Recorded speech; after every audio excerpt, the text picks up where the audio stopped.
Hello guys, welcome to our YouTube channel. இன்றைக்கி நம்ம பார்க்க போகிற மிஸ்டீரியஸான டாபிக் என்னென்னா the lost colony of Roanoke. Imagine பண்ணுங்கள், நீங்கள் ஒரு ஊருக்கு போகிறீங்க. அங்கே வீடுகள் இருக்குது, மக்கள் வாழ்ந்துட்டு இருக்காங்க, பசங்க விளையாடிட்டு இருக்காங்க, ஃபார்ம் ஒர்க்கும் நடக்குது, எல்லாம் நார்மல். ஆனால் உங்களுக்கு ஒரு தேவைன்னு ஒரு வெளியே ஊர் போயிட்டு ஒரு சில வருஷம் கழித்து அதே ஊருக்கு திரும்பி வரீங்க. அப்போது ஒரு ஆள் கூட இல்லை, ஒரு பாடி இல்லை, ஒரு ஃபைட்டோட எவிடன்ஸ் இல்லை, ஒரு பிளட் கரை இல்லை, மொத்த காலனியுமே காணோம். Just disappear. இன்று நம்ம பார்க்க போகிற மிஸ்ட்ரி ஹிஸ்ட்ரியிலே நடந்த ரொம்ப பயங்கரமான unsolved mystery, the lost colony of Roanoke. 400 வருஷத்துக்கு மேலே ஆகிடுச்சு. ஆனால் இன்றைக்கும் அந்த மக்களுக்கும் என்ன ஆச்சுன்னு யாருக்கும் தெரில. ஸோ கைஸ், இமேஜின் பண்ணுங்கள். உங்களோட இமேஜினேஷன் இப்போ எங்கன்னா 1987 கொண்டு போவாங்க. அமெரிக்கா இன்னும் ஃபுல்லாக டெவலப் ஆகாத காலகட்டம். பெரிய காடு, சம்மந்தமே இல்லாத நிலம், பெரிய பெரிய விலங்கு, சொந்த ஊர், எல்லா இடத்துலையும் பிரச்சனை. ஆனால் இந்த டைமில் இங்கிலாந்து கண்ட்ரி அமெரிக்காவில் பர்மனண்ட் காலனி க்ரியேட் பண்ண ட்ரை பண்ணிட்டு இருந்தது. அதுக்காக ஒரு குரூப் செட்டில்ஸ் செலக்ட் பண்ணாங்க. அப்ராக்சிமேட்டாக 115 பேர், மென், விமன், சில்ட்ரன் எல்லாரும் ஒரு புது லைஃப் ஸ்டார்ட் பண்ண ரெடியாக இருந்தாங்க. அவங்க destination Roanoke island.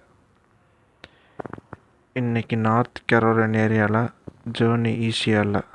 Months travel ஆச்சு, ஸ்ட்ரோம்ஸு, ஃபுட்டு பத்தலை, டிசீஸும் இருந்துச்சு.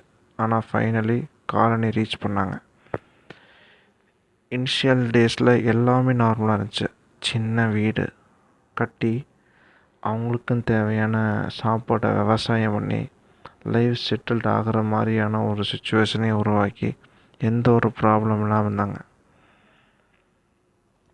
அவங்களுக்கு ஃபுட்டு கம்மியாக இருந்தாலும், சப்ளை கம்மியாக இருந்தாலும் அதை அவங்க ஒரு பொருட்படுத்தாமல் ஓரளவுக்கு அவங்க மேனேஜ் பண்ணுற அளவுக்கு இருந்தாங்க. ஸோ அந்த ஒரு கிராமம் ஓரளவுக்கு ஒரு பெரிய ஒரு லெவல் ரீச் ஆகுன்றப்போ அந்த இடத்துல எப்பயுமே அந்த மாதிரி தட்டுப்பாடு ஏற்படும். ஃபுட்டு கம்மியாகவும் சப்ளைஸ் கம்மியாக இருந்தது. அதனால் காலனி லீடர் ஜான் ஒயிட் இங்கிலாண்டில் திரும்பி ஹெல்ப் கொண்டு வர டிசைட் பண்ணார். அவர் காலனி லீவ் பண்ணும்போது சொன்னார், நான் சீக்கிரம் திரும்பி வரேன். ஆனால் டெஸ்டினி வேறு பிளான் வச்சுருந்தது. இங்கிலாந்து திரும்பி போன அப்புறம் வார் ப்ராப்ளம், ஷிப் அவைலபிலிட்டியாக இல்லை, அரசியல் பிரச்சனை. இந்த ரீசனால் ஜான் ஒயிட் இமீடியட்டாக ரிட்டர்ன் பண்ண முடியல.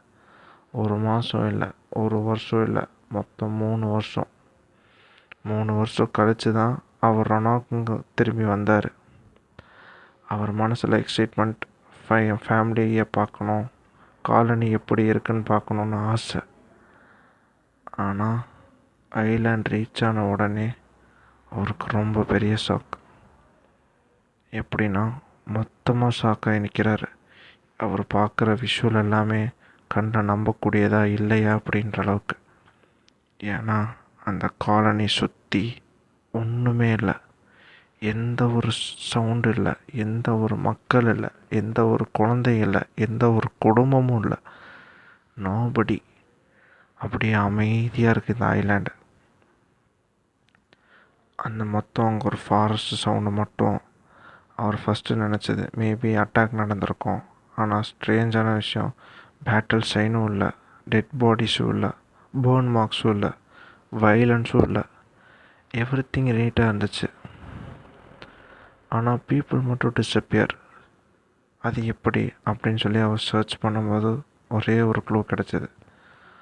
வுட் போஸ்ட் மேலே ஒரு வேர்டு கேவ் பண்ணியிருந்தது, க்ரோட்டேஷன்.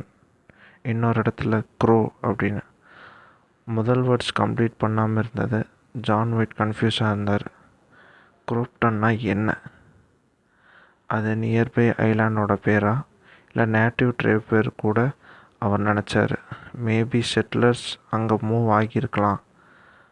ஆனால் அந்த இடத்துல அவ்வளோ ரொம்ப மோசமான வெதரும் இடியும் மின்னலுமா சர்ச் மிஷன் ஸ்டாப் ஆகிருந்தது. அவர் கம்ப்ளீட்டாக இன்வெஸ்டிகேட் பண்ண முடியல. அந்த நாள்லேருந்து மிஸ்டீரியஸ் ஸ்டார்ட் ஆச்சு. மொத்தம் அந்த ஐலாண்ட் 115 பேர் இருந்தாங்க. 115 பேர் எப்படி மொத்தமாக ஒரே நேரத்தில் காணா போவாங்க? இப்போ தான் அவங்களோட தியரிஸை ஒவ்வொன்றா வைக்க ஆரம்பிக்கிறாங்க. நேட்டிவ் ட்ரைப் கூட ஜாயின் பண்ணியிருப்பாங்க. இது most accepted theory. Food shortage, protection need, survival, இந்த ரெஸ்பான்ஸ்னால செட்டிலர்ஸ் நியர்பை ட்ரைப்ஸோட சேர்ந்துருக்கலாம். ட்ரைப்ஸ்னால் என்னென்னு பார்த்தோம்னா, நியர்பை இருக்கிற மக்கள், அவங்க கூட போய் அவங்களுக்கு ஃபுட்டு பத்தாதனால, அவங்களுக்கு அந்தளவுக்கு கொடுக்க முடியாதுன்றனால அவங்க போய் ஜாயின் பண்ணியிருக்கலாம் அப்படின்ற மாதிரியான சொல்கிறாங்க. ஆனால் நியர்பையில் பார்த்தோம்னா அப்படி ஒன்றும் கண்ணு கெட்டுற தூரம் வரைக்கும் எந்த ஒரு ஊரும் இல்லை, அப்படி எந்த ஒரு மக்கள் வாழ்கிறதுக்கான அறிகுறியும் இல்லை. ஸோ ஃபஸ்ட்டு தியரி ஃபெயில் ஆகுது. செகண்ட் தியரி என்ன சொல்கிறாங்கன்னா, ஒருவேளை அந்த மக்கள் இருந்த ஐலாண்டில் ஏதாவது அட்டாக் நடந்திருக்கலாம், ஹாஸ்டல் ட்ரைப் அட்டாக் பண்ணியிருக்கலாம். ஆனால் அட்டாக் இருந்திருந்தாலும் ஏதாச்சும் ஒரு இடத்துலையாச்சும் டேமேஜ் இல்லாமல் குடிமாந்திருக்காது. பெரிய டேமேஜ் எதுவுமே இல்லை. டேமேஜ் இருந்ததுக்கான எந்த ஒரு அறிகுறியும் இல்லை. ஈவன் ஏதாச்சும் ஒரு பிளட் ஸ்ட்ரெயின் இருந்ததாக வச்சு ஏதாவது ஒரு எவிடன்ஸ் கிடைக்கும். அந்த மாதிரியான எந்த ஒரு எவிடன்ஸ் இல்லாதனால இந்த ஒரு தியரி ஃபெயில் ஆகுது. அப்புறம் தியரி 3 என்ன சொல்கிறாங்கன்னா, டிசீஸ் வந்திருக்கலாம். ஏதாச்சும் ஒரு மக்களுக்கு இருந்த டிசீஸ் அப்படியே அந்த மக்களுக்கு எல்லாருக்கும் பரவி அப்படியே அவங்க இறந்து போயிருக்கலான்ற மாதிரியான ஒரு மித்தை அவங்க சொல்கிறாங்க. அப்படி இருந்திருந்தாலும், டிசீஸ் இருந்து இறந்துருந்தாலும் அந்த ஐலாண்டுக்குள்ளே தானே இறந்துருப்பாங்க. வேறு எங்கே போய் அவங்க இறந்துருக்கான பாசிபிலிட்டி இருக்குது. அப்படி வேறு எங்கே போய் இறந்துருந்தாலும் ஒருத்தரோட பாடி மூலியமாக கிடைக்காது அப்படின்றையான மிஸ்டீரியஸும் இருக்குது. அதனால் இந்த ஒரு தியரி ஃபெயில் ஆகுது. தியரி 4வது படி பார்த்தோம்னா,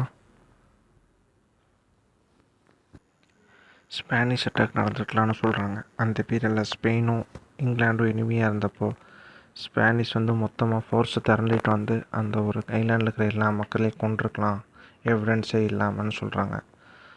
ஆனாலும் அப்படி நடந்ததுக்கான ஒரு எவிடன்ஸும் கிடைக்காதனால இந்த ஒரு தியரி ஃபெயில் ஆகுது. அப்புறம் தியரி 5 சூப்பர் நேச்சுரலாக சொல்கிறாங்க. இது இன்டர்நெட்டில் பாப்புலராக ghost, curse, unknown force, time portal, நிறைய தியரிஸ். ஆனால் ஸ்பெசிஃபிக்காக ப்ரூஃப் ஒன்றும் இல்லை. இயர்ஸ் தான் பாஸ் ஆச்சு, செஞ்சுரிஸும் பாஸ் ஆச்சு. ஹிஸ்டோரியஸ் ரிசர்ச் பண்ணாங்க, மேப் ஸ்டடியும் பண்ணாங்க, ஆர்டிகிராஃப்டும் அனலைஸ் பண்ணாங்க. ஆனால் கம்ப்ளீட் ஆன்சர் கிடைக்கல. இன்ட்ரெஸ்டிங்காக சில ஆர்காலஜிக்கல் டிஸ்கவரி செட்டிலர்ஸ் நியர்பை ஏரியாஸ்க்கு மூவ் ஆனாங்க பாசிபிலிட்டி காட்டுது. ஆனால் 100% கன்ஃபர்மேஷன் இல்லை. ஸோ கைஸ், யோசிச்சு பாருங்கள். நீங்கள் ஒரு ரிமோட் ஐலாண்டில் இருக்கீங்க, ஃபுட்டு கம்மி, ஹெல்ப்புக்கும் வர மாட்டாங்க, டேஞ்சர், எல்லா இடத்துலையும் பிரச்சனை தான். அப்போ சர்வைவலுக்காக நீங்கள் என்ன பண்ணுவீங்க? மூவ் ஆவீங்களா? ஃபைட் பண்ணுவீங்களா? இல்லை லோக்கல் ட்ரைப்ஸோட ஜாயின் பண்ணுவீங்களா? ரொனாக் செட்டிலர்ஸ் என்ன பண்ணாங்க? அதுதான் மிஸ்ட்ரி. இன்னும் ஒரு எமோஷ்னல் ஃபேக்ட். காலேஜில் விர்ஜீனியா டேர்னு ஒரு பேபி இருந்தது. இங்கிலீஷ் பேரண்ட்ஸ்க்கு அமெரிக்காவில் போனோன்னு ஃபஸ்ட்டு இங்கிலீஷ் சைல்டு. அவளுக்கும் என்ன ஆச்சுன்னு யாருக்கும் தெரியல. அவள் சர்வே பண்ணாளா இல்லை காலனியோடையே மறைஞ்சிட்டாளா?